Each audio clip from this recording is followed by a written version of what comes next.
Hello there, ladies and gentlemen, boys and girls. Welcome back to more Inscryption. Appreciate all the support on the Inscryption series.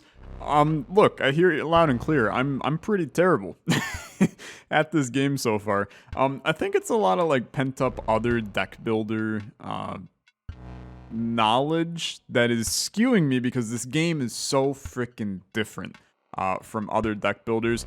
I also have been, the spoiler vine goes a little bit deep sometimes when you're a content creator. I haven't been spoiled of anything major, but I have found out that apparently I'm not even scratching the surface of this game. It's you go 400 layers deep. So there's no time like the present. We have to continue. We beat the prospector in the last episode. You can find that linked right there at the beginning of the video. The game is actually not responding for me right now. Here we go.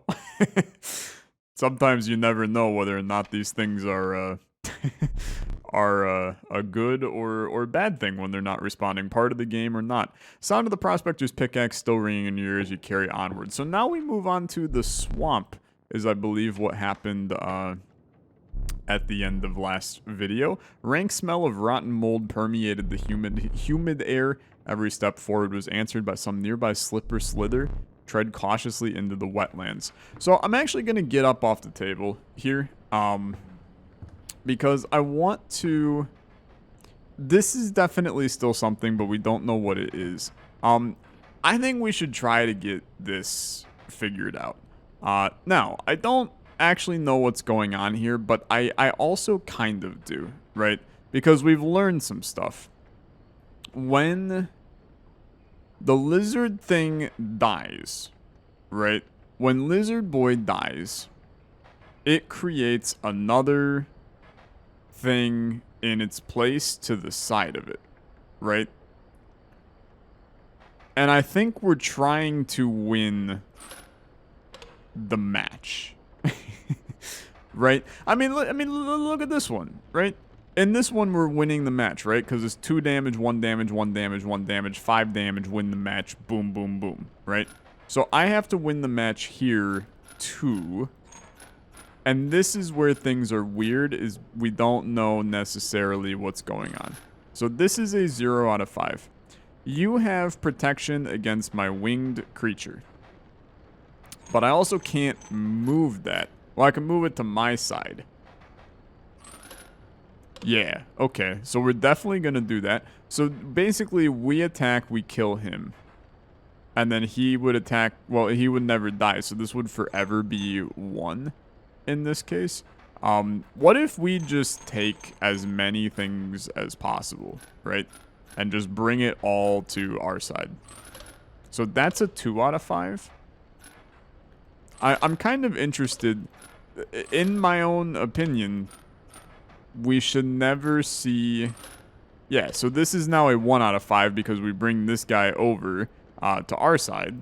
If he's up here, it's never going to be a 2 out of 5. So we're doing 2 total damage to these guys right now. If we bring him in, and if we bring... So he's... This guy is eternally stuck here. Okay. What if we do this, actually? And then we bring this guy up. So that's a 2 out of 5. I'm trying to see if I can straight up... Because this guy will spawn an additional person in that slot, right? So we have to block it. That's a 0 out of 5? What? Don't we have to, like, block it from creating a person, maybe? This is still a 0 out of 5. I don't fully understand the puzzle, which is probably... This is a 3 out of 5? 4 out of 5? 3 out of 5. 3 out of 5? This is 4 out of 5. This is 5 out of 5. I'm not really sure what I did, but that's fine. Ants. Hey. Happy day. Formidable creatures, those ants. Very well. I will add them to your deck and make them available for future. Cool. Oh, God. Oh, God, there's more. Oh, frick. Okay. Because now we have ants. So dude, I fully understand. This gave us mantises, which then, right? Did that give us mantises? I think it gave us mantises. And we still have a dude locked in this. There's a gold tooth right there. Yeah, okay. Something to keep in mind. No, I don't know where that tooth went. Honestly, I'm happy. I wanna make sure we're doing our due diligence on the puzzles, as well as obviously getting our due diligence in on the actual gameplay, right? Conniving Raven, Blight Upon the Skies. Airborne 2/3 is a good card. I mean, there's no denying it's a good card. And this is the mantis that we got from the thing. So that symbol is actually not mantis. We can see what that symbol is. So let's double check something, okay? So, Mighty Leap, card bearing the sigil will block an opposing creature bearing the airborne signal. Yeah. And then, this is airborne, directly strike the opponent. And I accidentally clicked off. Where is... still like a lot of stuff in here that we don't know about yet, and I just don't even want to see it. But I want to know this. When a card bearing this sigil would be struck, a tail is created in its place, and a card bearing this sigil moves to the right. But we don't know what the frick a tail is, and what its abilities have, so that makes that puzzle hard. We have to just experiment with the tail, I think, and figure out what it does. I don't know what the hell's in my deck. We straight up have an ant and ant queen now in the deck. Ants value represented with the sigil will be equal to the number of ants that the owner has on their side of the table. So that's their attack. Very interesting. And then the ant queen, when a card bearing the sigil is played, an ant is created in your hand. Okay, I understand wholeheartedly what's going on there. And we have he has tail, our possum. I think this is like genuinely a good time to rock like a mantis. And the reason that I want to rock the mantis is actually because I immediately want to imprint it. I also don't know what this is, but I immediately want to imprint the mantis effect onto something else, I think. So it's gonna be mantis effect goes onto like a wolf, right? I feel like that's an insanely good benefit that we gain, right? Because now he attacks both directions, and that's a 3-banger attacking both directions. It feels like the mantis exists to be used in those, right? So what the hell's going on here? You have a crow thing. Look, there's a third talking card somewhere around here. Personally, I hate the guy. Biggest killjoy ever. But he's the only one of us with a plan to get things back to normal. Okay, I agree. We also have gained Child 13, which when a card bearing the sigil is sacrificed, it does not perish, and we have no idea what the heck actually happens with that. Getting our stoat out is a good idea. Skunk, just as a reminder to all of you, definitely not to me as to what it does. This creature opposing a card bearing the signal loses a power. Okay. So you are laying down a Kingfisher that is a guardian. When an opposing creature is placed opposite to an empty space, a card bearing the sigil will move to that empty space. Okay. And those are just 1/1s. Waterborne and airborne. Okay. Submerges itself during its opponent's turn. While submerged, opposing creatures attack its owner directly. Seems bad, but what do I know, right? So let's play our squirrel. Play Child 13 to sacrifice. Then I'm going to play the stoat and sacrifice Child 13, which did not sacrifice Child 13, and it turned Child 13 into a frickin' dragon. Okay, but it also... it allows us to still do it. That's incredible. Okay, so then we'll put him there, and this guy is literally a 2/1 flying That's really good. Now, he also cannot be sacrificed, so what if I just do it again? He goes back to normal. Oh ho ho. Okay. So not a good play, right? But frick if that's not like really interesting, right? That is really interesting. Okay, and now they're waterborne and I'm attacking. Now, the skunk is sitting in no man's land. He exists to be sacrificed by us, so let's get this in. Yep, we're gonna do that. And then we're going to lay down a wolf right here. It's gonna attack both of these spots. Now, it might just do 6 damage to the... Well, it's gonna kill the stump, but then it'll do 3 damage to the enemy because this guy's waterborne. I feel like this is gonna do 6 damage total if we're chilling, vibing, having a good time. This is a ton of damage, dude. I mean, we just win on this turn, right? Yeah. Oh, frick. Okay, that's nasty. That's nasty. You love to see it. What's this? Something new. You encountered a small outpost in the woods tended by a mysterious woman. It was the trader that the old trapper had mentioned. We give the pelts. Her appearance was unsettling, but you were mollified by her offerings. Hello. Do you mind if I examine those pelts of yours? Please don't touch me, lady. How about that? Let's start with your hair pelts. Here's what I can offer. Okay, I can trade you any of these. Take your time. Lot here.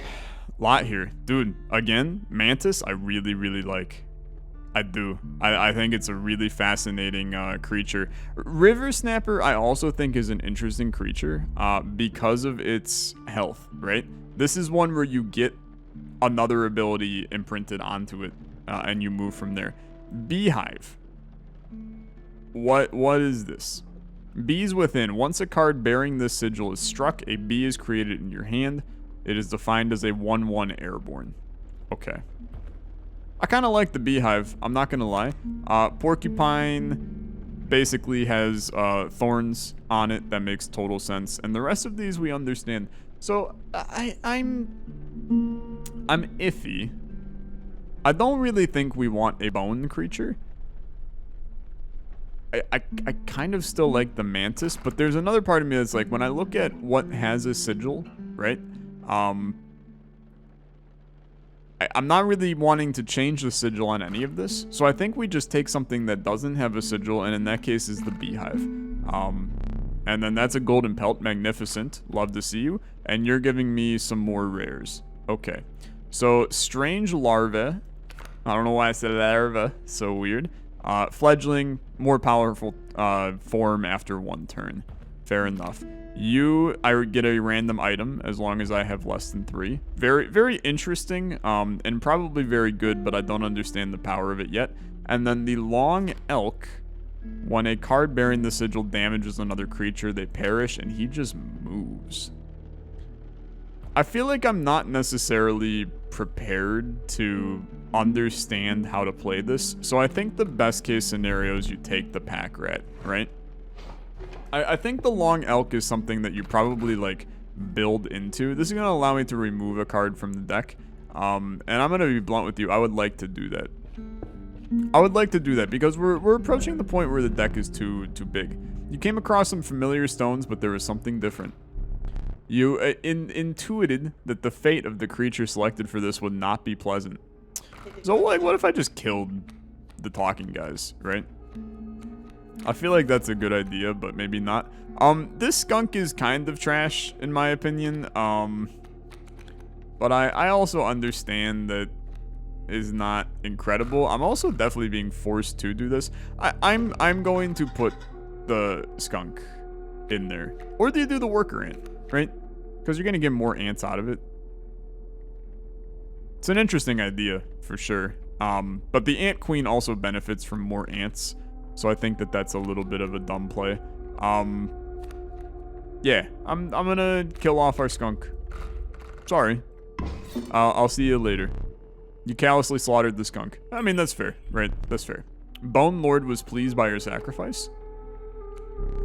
A minor boon of the Bone Lord. You'll start each battle with 1 extra bone. Hey, dude. That's sick, actually. Shook off the viscera of the poor skunk and carried onward. Jesus criminy.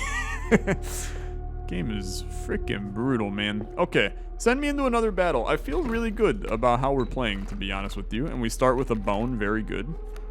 And you start with the ant queen and the worker ant. That's very interesting. So you're bringing in a kingfisher, which we know about. Raven egg, gonna turn into a raven next turn. Hey, spider boy. He said, see you later, boy. Another kingfisher. Okay. Let's go. Squirrel. Worker ant. Ding the bell. Move on with your day. Okay. They're now gone for right now. I draw a squirrel. I'm going to play my squirrel here. And end my turn. We bring it back to even. Now we have a good chunk of damage that comes in. But the idea is that we're playing a squirrel, an ant queen, and we'll play the ant queen right here. Power in numbers, the ant's creed. And then I do not lose here, even though, like, obviously this guy's hitting for 2. I'm hitting for 4, so I'll bring it up 2. And then it will bring it down 2. I'll bring it up 2. So we end up 2 on this one, which is what we want. And then we basically just go full ant build. So this is where things... I forgot those were going to come back. Okay. We must... Yeah, gotta draw a card. We draw another squirrel. We're very okay with this. Because then you play a squirrel there, you play a worker ant there, it now hits for 3, kills the raven, and we're sitting really pretty. Because we're doing 9 damage. The reason why these ants worked really well... Now, obviously the wolf is interesting too for the ability to smack a lot. But the reason why we're sitting so pretty using the ants right now, and it's not always going to be like this, we drew them both in the same hand, right? And that is huge, right? That's huge. To be able to draw them in the same hand basically just meant that, you know, their synergy is them existing together. If you can get them to exist together, you're just going to win that hand, is kind of what I'm seeing. The ants are not going to work every time, which means that there's sacrifices in other situations. And that is also good, because being able to sacrifice something is great. I wasn't listening to what he said. Decide the cost that you wish to pay. Oh.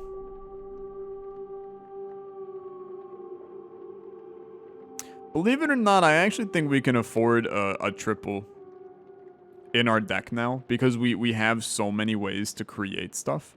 But we also are very low on bone cards now, and we have the added benefit of more bone stuff. So we get a bat, a ×4 bone, flight 2/1. It's kinda stinky, I'm gonna be honest with you.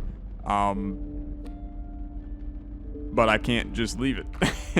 So I have to take it and go. It's an interesting way that they handle the deck building in this game. Because I actually think the deck building is really, really intense and interesting. But it's not necessarily... very... How do I want to word this? It's not necessarily very friendly, right? It's a lot deeper than it initially looks, even though it's pretty simplistic. So I'm intrigued with the idea of like getting retromation to change in some way to get something better than being a block flight person. Pretty interested in instead like just taking the sigil of the bat and putting it onto our worker ant, right? You know, then he's the only guy without something right now, so let's do that. I don't care for the bat card to begin with, so now we have flying ants, which I mean, that seems great to me, if you have flying ants in your life. And we start with the Ant Queen, but you also start with Child 13, and Child 13 is really hard to pass up getting Child 13 out. And I actually kind of like, so Raven is a Raven is a 2/3, right? So we don't want to put Child 13 there. Let's instead do Squirrel, Child 13, and then we can play our Stoat right here. Bad play, I disagree with you. What do you know? You're just a stupid Stoat, right? Because now the Kingfishers come in, they hit us, they bring it back. We still hit them for a lot though. And I can even go for, well, I mean, I could get the Ant Queen down right now if I wanted to, but I don't think I do because we want Child 13 to attack on this turn. Or do we? We're gonna take 2 damage. If we're playing the long haul, honestly, the Ant Queen is not that valuable. I don't think you actually even play the Ant Queen. I think what you do... This is now a draw. You got the pack rat out. I actually like the idea of the pack rat here. So I'm going to play it. Sacrifice Child 13 and the squirrel to play the pack rat down right here. Gives us a little extra damage bonus because otherwise we lose the pack rat immediately. He gave us a squirrel. I don't really care about the squirrel. We hit for 3 and we got a delicate balance going on between our 2 sides right now. And he dips back down, so we're just constantly sitting in kind of a state of constantly sitting in a state of kind of attack on the enemy on both sides, which is interesting. But I am kind of intrigued with the fact that Child 13 is currently sitting in a zero damage phase, which is not really good, but we have no way to lose here. So until we draw something better, there's no reason for us to really get too hot and bothered by this. So this is where you go big, right? This is where you go big. You sacrifice Child 13 to lay down an ant. And then, believe it or not, you maybe go for the... No, actually, I don't think you do. I think you chill with this. This is still 4 damage coming in. We don't kill this guy yet, but he's not really doing much to me. We come ahead on this. In fact, we come so ahead on this that it's technically losing for the enemy if their deck stays the same. Like, we don't really need to do any different play here. Now, this is where I am going to go for broke. We're going to kill both of these guys and lay down a wolf right here. We could sacrifice the ant to put our stoat back down. There's no reason not to, right? There's absolutely no reason not to, and there's no really a reason to hit the raven either, because the wolf is going to probably kill the raven if I understand how this works, and I do. Do I neglect to mention overkill damage? Excess damage is not wasted. It carries over to the card behind the mangled corpse of the victim. That is, wow, that is a huge difference, to be perfectly honest with you. Okay, that's another thing to keep in mind in the future then. That's a huge change, I'll be honest with you. Okay. Rat King. When their tangled bodies become corpses, you gain 4 bones. Interesting. We don't really have a bone build though. So I'm really not all that concerned about these cards. I don't really even want one of these. But the adder is good, again, as a card to rip its sigil off of. And we just make something a insane, never-ending damage poison card, right? So what do we want here? Do we want to sigil it? I think you just go for an upgrade. Because what are you putting the sigil on, right? Warm a creature by the fire to enhance its health. Oh, that is a different change from usual. What would I like to increase the health of? Boy, that's a tough one, actually. I don't know. I think you maybe go for just like a strong wolf here.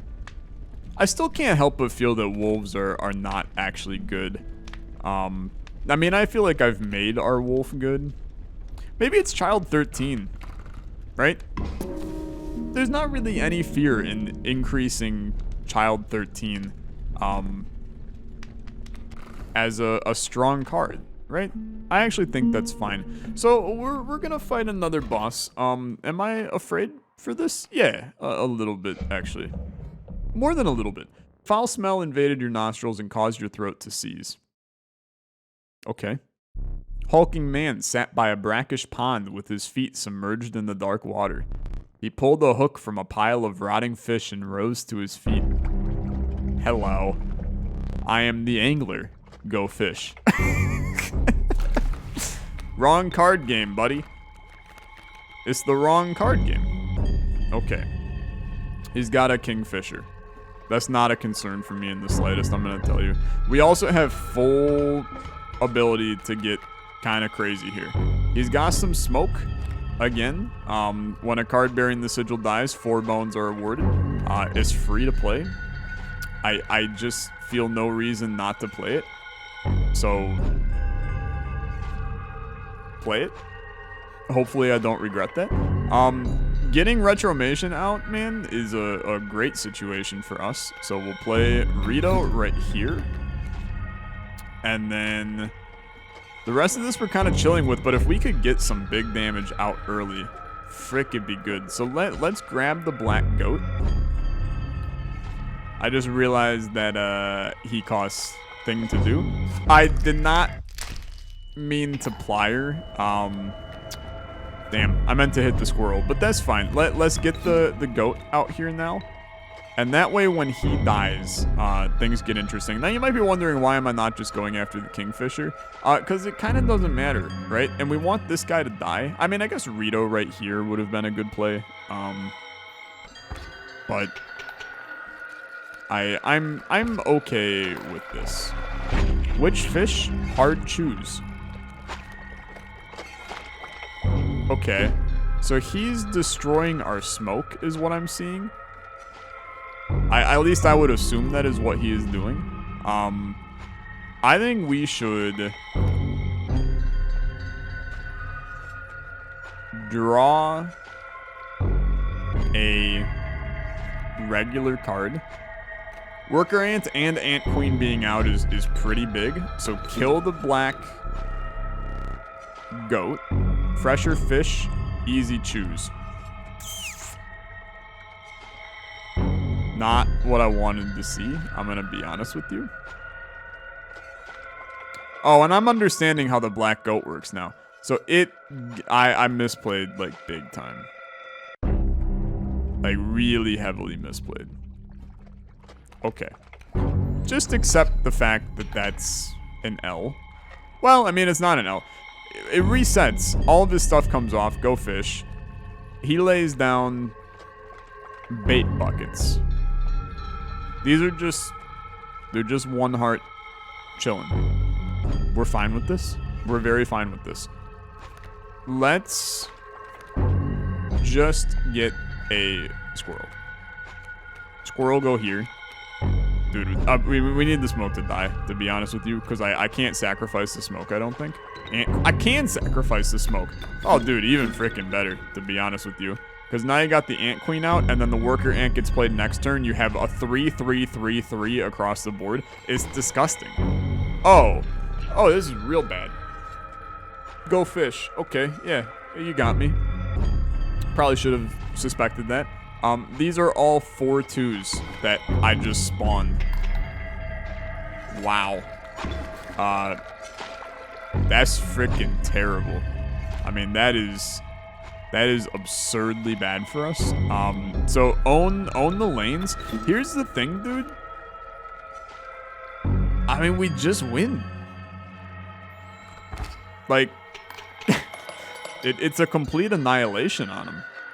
So unless he's got a final phase that he's ready to crank us, let me relight your candles. Thank you. Okay. You know what? We're in this. We're in this. Very well. You may choose a rare card. I would love to. What do you got? Show me the money. Who the frick are you? We got Bigfoot. This level of Brutus strength needs no explanation. It's a 7/7 4 blood. Okay. Long elk. Again, no words for this freaking nature. And strange larva. I mean, this is a tough one, right? The 7/7 is kind of crazy. But we don't have a synergy that makes this happen often. Right? This becomes a dead card, I think, most of the time. I kind of feel like the larva is the best. I don't really like long elk. I'm sorry, but I don't. I feel like it requires way too much.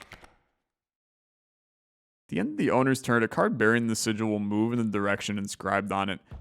It requires a lot of planning ahead, man. I'm taking the strange larva. And then I'm moving on. You considered one of the angler's catches as a meal, but the rank odor deterred you. Dinner would have to wait. I'm so hungry right now that honestly, I'll eat a great white shark. That's fine. Let me see. All right. Hello. A frigid gust of wind billowed unwelcome into your lungs. The beauty of the falling snow failed to distract you from the chill in your bones. You had ascended to the snow line. And to the snow line we will go in the next episode. Thank you so much for watching Inscryption. If you enjoyed, as always, a like on the video is much appreciated. I'm going to try to get some more episodes out a little faster so we can progress through the game a little bit more. If you want to pick up Inscryption for yourself, you can buy it on my Nexus store, linked in the description down below, nexus.gg/Olexa. You can buy Steam keys and also promote me a little bit. All the games on there are custom picked by me. So it's kind of a personalized little store for games that I love. Check it out. Thanks so much for watching. I'll see you in the next episode. Have a good rest of your day. Bye-bye.